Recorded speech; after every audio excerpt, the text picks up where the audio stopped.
We are just weeks away as Atlantic All-Star Wrestling presents Beatdown in Westville, New Jersey, and I gotta be honest with you, this video is months in the making. I must have shot this a million times, and I just can't seem to get the words. They just don't hit right, as Atlantic All-Star Wrestling wanted me to say some things about my opponent for that night, and I gotta be honest, it's hard to put words together about somebody that means so much to my career. And when I say that, I think back to, and sometimes it's hard to even remember what I ate for dinner a couple nights ago or something I did last week, but I remember this memory vividly from years ago as I walked inside of an armory with my trainer at the time, not knowing anything about what it takes to be in the ring. And my trainer pointed out the guy in the main event and said, listen, you're going to meet a lot of bad guys in this business. You're going to meet a lot of people, a lot of slime balls. But Breaker Morant is one of the good ones. And he was right.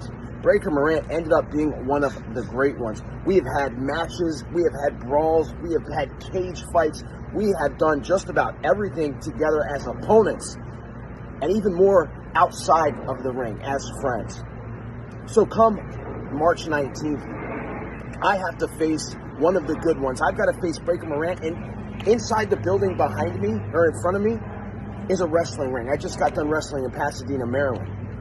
And I couldn't cut this in there because it didn't seem right. I have to cut this where I am right now, in an alley, in the street, because I faced Breaker Morant in a street fight on March 19th.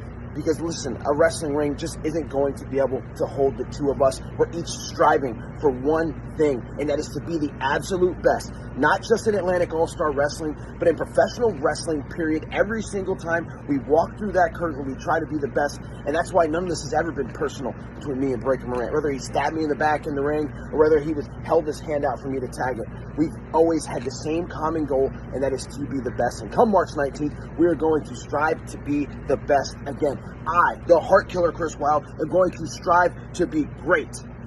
And it's just sad that in order to be great, I've got to take down one of the good ones. See you in a couple weeks.